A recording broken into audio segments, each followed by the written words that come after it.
All aboard! It's time for the Unesh Value Train, where you can follow your dreams and have fun. Hope you're excited. As far as our, it's just the stupid intro. All right, as far as our anyway, all right, yeah, we won't keep on this. We have Ancient Tomb. That'll be Sapphire Medallion. Get down the island. I will keep that, and we're on the plane. All we need to do is draw into one more blue. Draw into one more blue source. We'll be in a good spot. Let's go and get the graveyard popped up. We'll cover what our commander's doing in just a second. Let's go and go Ancient Tomb, and then let's show our opponent we mean business, that we need to get this value train going by getting down Sapphire Medallion, and then we're going to go and pass the turn to our opponent. We are playing Unesh. He's the conductor of this value train. He is flying. Sphinx spells you cast cost 2 less to cast. Whenever Unesh or another Sphinx enters the battlefield under your control, baby factor fiction for 4 mana. Drawn to Opt. Let's go and get the island down. What are we going to go for? We could opt and try and draw a card, but we can do it on our opponent's turn. We're okay. Let's see if we can't hit the land drop. That'll put us online for Hedron Archive, and then we can go for Imprison in the Moon on something like Karador, kind of keep him off the battlefield. I think that'd be pretty good. Anything else? Now we're going to go and pass the turn. Playing against Karador, Ghost Chieftain. He's a ghost, but he's definitely allowed to ride on the value train. Everyone's allowed to. We have no discrimination over here on the value train. All we ask is that you do buckle up. Karador Ghost Chieftain costs 1 less for each creature card in your graveyard. Then during each of one of your turns, you may cast 1 creature card from your graveyard. All right, we've got Ravenous Rats coming out. We're going to discard a card. I think at this point we're just going to read a Commandeer. I think that's okay. Yep. You know, we have to get rid of Imprison in the Moon. I'd like to save that for Karador. It's kind of a... Imprison in the Moon's a really nice effect in that we can...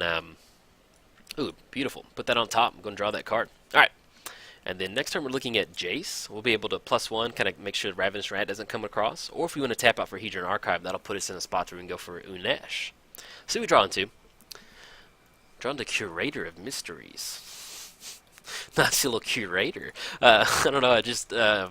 I'll kind of explain my thought process in a second. Let's go get down Hedron Archive. So I've been recording Sultai Vengevine, and I've been thinking of Hedron Crab a lot. Which, to be honest, you should always be thinking of Hedron Crab. He's a really cool Magic card. Anything else? No, we're going to pass the turn. But yeah, so I'm thinking about Hedron Crab. That's why I said Hedron Crab on Hedron Archive. And then the Curator of Mysteries. In my head for a second, I've said this card a bunch, but I stopped for a second. Curator of Mysteries, and I just imagine him hosting like a Sin Collector, Instant or Sorcery. Hey, we're gonna whiff on that one. We're okay with that. I envisioned him like setting up a mystery dinner date, not mystery dinner date, but like one of those. Man, it's where you go to a dinner and you basically like play out Clue or something like that. So imagine him hosting this Clue like. That's what it is, murder mystery, like dinner or whatever. So I just imagine him hosting that for all the Sphinxes or any other Magic people. And anyway, all right, kind of went off on a little bit of a tangent right there. Got Ravenous Rat swinging in for 1. It's going to put us down to 25. And then next turn we're going to be online for Unesh. So we'll go ahead and go for that. And our opponent's not getting off to too crazy of a start. They're only sitting at 3 lands, and we've got some nice little ramp going on our side of the board. So it's turn 3, and we're looking at powering out or at least turn 4, and looking at powering out a nice little Unesh. Let's go and jam Unesh. Let's get that down. It's going to be 1, 2, 3, 4. Actually, the 1, 2, 3, 4. Either way, we're going to have to get it down, tap down the Ancient Tomb. So let's go and go Ancient Tomb. That'll be 1, 2. And then tap for 1 more off the Hedron Crab. Let's get that down. Let's get the value train. Let's kind of kick it in a nice little second gear. See if we can't get some nice little get ahead on this trip. I don't know where we're going, but hey, it's going to be following your dreams. That's where we're going. I hope man. I love making that thumbnail. I had a lot of fun making that thumbnail.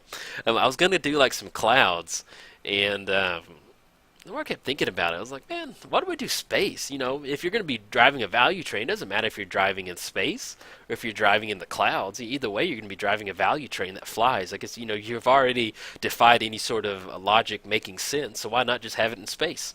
So I thought about, if you want to follow your dreams and drive the Unesh train into space, go for it.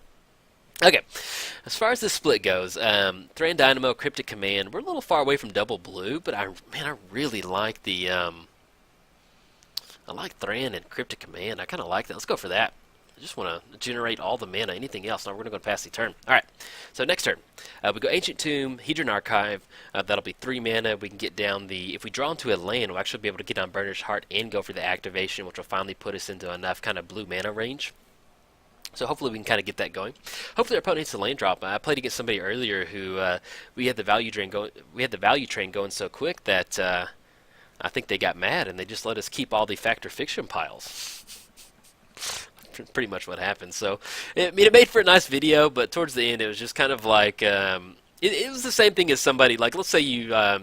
You know, maybe you played with your sibling playing like a Nintendo game growing up, and then they just put the controller down as you just finish. It was kind of just like a hollow win. I was just like, oh come on, dude, just scoop or something. But yeah, they just kept giving me all the Fact or Fiction piles, so you may see that in one of our scrap videos sometime soon. One of my scrap videos. All right, see what we draw into. See if we hit Sky Diamond. Well, that's not too bad. I was gonna go with Thran Dynamo. It's gonna be 1, 2, 3, 4.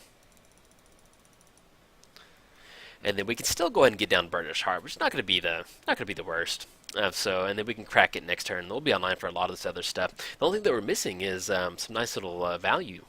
We could go for Curator of Mysteries if we want to.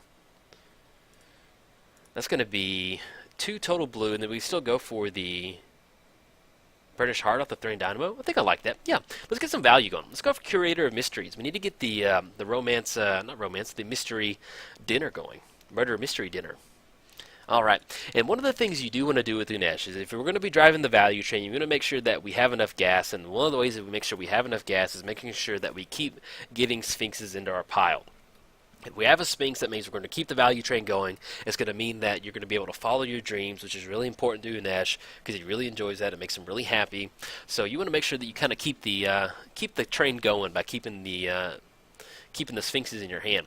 And our opponent's going Mind Stone, Sphinx like that. I'll take that. That's one of the main things we're looking for is on Sphinx. If it was me, I'd probably put Mind Stone, Slide, and Lonely Sandbar in one pile. Because pretty much anything with Sphinx is going to be really good for us. I'll take that. Pile 1 goes into the hand. I guess technically we could go, well, it's going to enter the battlefield tap. So let's still go and get down Burnish Heart. We can go for the activation next turn. Get down Burnish Heart. And we're actually doing okay on clock. I thought it kind of ate up a lot of the clock. Let's go swinging for 4 with Unesh. Coming in hot. Yeah, and it's really good that we don't have a lot of... our opponent doesn't have a lot of graveyard action going. That's really nice. And it's pretty important to Karador. Ghost Chieftain over there. He does care about his graveyard. Alright, let's see if we got... what just happened on that? Oh, excuse me. We're swinging in for 4, and I thought our opponent activated Deathrite. I was like, he doesn't, like, I thought they gained life, and I was looking at, to be honest, I was looking at the bear on Karador Ghost Chieftain, and I was like, what just happened? But no, we dealt damage. So, put us down to 26. That's going to be 4 total commander damage. Next turn, we've got Mind Stone, and we also have Sky Diamond. We have the Burnish Heart Crack to kind of really open up our blue mana. That'll allow us to be online for Cryptic Command. And, you know, let's say they do get some sort of flying threat out there, and maybe we need to push in a nice little alpha strike in the air with some of our flyers, then we can definitely go for that. But they're sitting at 1, 2, 3, 4. They only have 5 mana right now. They do have at least 1 land in the graveyard, Lonely Sandbar and Windswept Heath, so they are online for the Deathrite Shaman activation. If they want to kind of exile some mana, maybe they want to hardcast a Karador Ghost Chieftain or something like that. Alright, Disciple of Bolas. Enter the battlefield, sacrificing a creature, you gain X life, draw X card, where X is that creature's power. Alright. Let's see who they sacrifice. More than, I guess, Sin Collector, okay.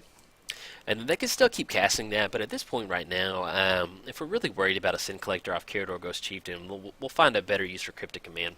Alright, exile Sleight of Hand. Was that Sleight of Hand? Yeah. Okay. And then they'll go and pass it over. So right now we have 8 in the air, which is a really nice chunk of damage. Just puts our opponent down to 19. Well, at least we can swing in with the Burnish Heart if we want to. That'll kind of contribute towards Karador Ghost Chieftain. Let's see what we draw into. Draw to an island. Beautiful. Let's go and get that down. Well, let's go ahead and swing in. Let's go and swing in. Send in Unesh. Let's sing in Curator of Mysteries. And we'll go and sing in the Burnish Heart. We're going to get that coming in. Because we're still going to go for the crack off the Thran Dynamo, but at least we'll have Cryptic Command online to kind of stop Karador Ghost Chieftain. That way we can kind of stop any sort of shenanigans out of the graveyard. Alright, Disciple Bolas block. And let's go ahead and sacrifice in response to that. We don't really want Bolas in the graveyard. That way we can get some nice little card draw off that. Sacrifice Burnish Heart. Let's go get the island on the battlefield. There we go, double islands. And then we're getting in for 8. Which will put opponent down to 19. We could go for Sphinx of War Isle to get another Fact or Fiction. That's going to be 8. That'll be 13. That'll be a nice little clock coming across. We'll miss out on Karador Ghost Chieftain, but are we really that worried about that? And, you know, we have Imprisoned in the Moon. Let's go and go for Sphinx. I think I do like that. That's going to be 1, 2. It'll be 1, 2, 3. tap down the Hedron Archive. It'll be another flyer in there. It's going to have Shroud. That way, if they do, you have some sort of removal, and then go for that. But at least we'll get the nice little Unesh Factor Fiction going. Okay, and then we do have Frozen Aether in the pile. So if we do end up going Frozen Aether, we can actually get that down right now. That's going to be 1, 2, 3, 4. We'll have 4 total mana. Artifact, creatures, and land your opponent's control enter the battlefield tapped. It doesn't matter what they are. That's going to have Karador come into play tapped, and everything else come into play tapped.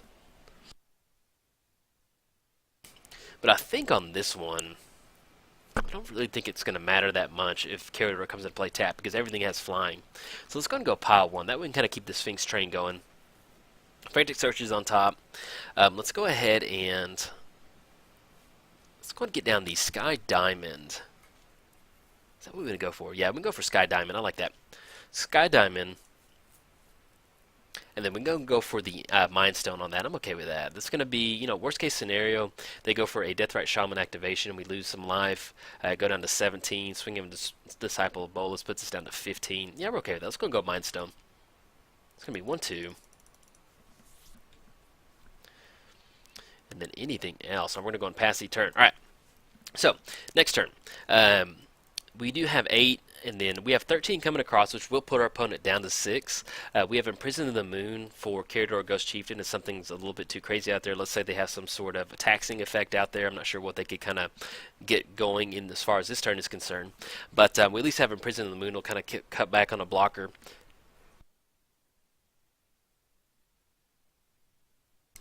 Sorry about that. Deathrite Shaman on the Lonely Sandbar, adding some mana. Okay. But yeah, we're in a good spot. We also have Sphinx of Uthans enter the battlefield, so we actually get 2 Factor Fiction off that. Factor Fiction for 5, and then get the Factor Fiction off Unesh. And then we also still have Cryptic Command to kind of tap our opponents down. So we're in a really good spot. But you can pretty much see this is exactly how you want an Unesh deck to kind of play out.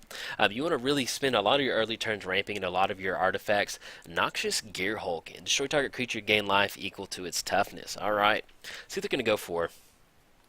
Enters the battlefield. We can kind of send the Noxious Gearhulk into the moon if we want to. Kind of get out of here, buddy. That 5/4 will be a real clock on that. Alright, Unesh. That's going to take care of it. That's fine. And then, yeah, we may end up going a Prison in the Moon just to make sure that it doesn't go into the graveyard and they still have that recurring threat. More than likely, there's some sort of sacrifice outlet hanging out in the deck somewhere. So at least we'll go for Imprison the Moon, kind of make sure it's it's just going to turn into a land instead of being a creature. So we'll at least kind of not really exile it. We'll just kind of give it a nice little moon view. All right, so they're swinging in on this one. It's going to be a 1/1 coming across 2/1. I don't think we're going to bite on this one. We're okay with 3. We don't want Disciple of Bolas coming back out of the graveyard. We're okay with it at this point. It's going to put us down to 14. And once again, we still have Cryptic Command to kind of counter their creatures and tap down all of their creatures too. So we can redeploy Unesh, get it back out there, make sure we get that tax going, or get the reduced Sphinx, not tax, whatever the opposite, the reduced cost of these Sphinxes. There we go. All right, we draw into Frantic Search. That's going to be the draw for the turn, and then Pongify on top, which is not a bad draw. Let's go ahead and get the island down. Let's go ahead and, if we get Unesh, get some Factor Fictions going. I think I like that. Then we swing in for 9. Unesh is going to cost 7. It's going to be 1, 2, 3, 4, 5.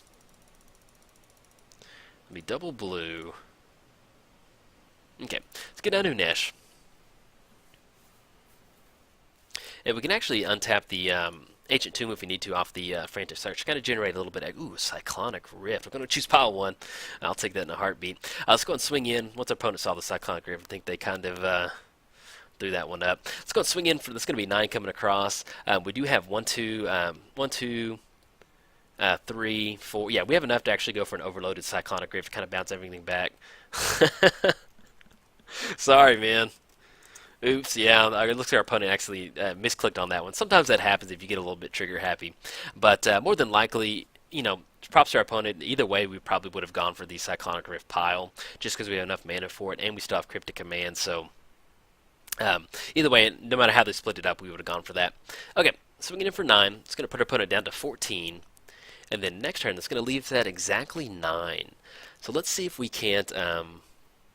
we want to sequence anything as far as the next turn. So we have 1, 2, 6, 7, and 8 total mana. Let's go get down Sphinx. It's going to be 4. It's going to be 1, 2, And then double blue.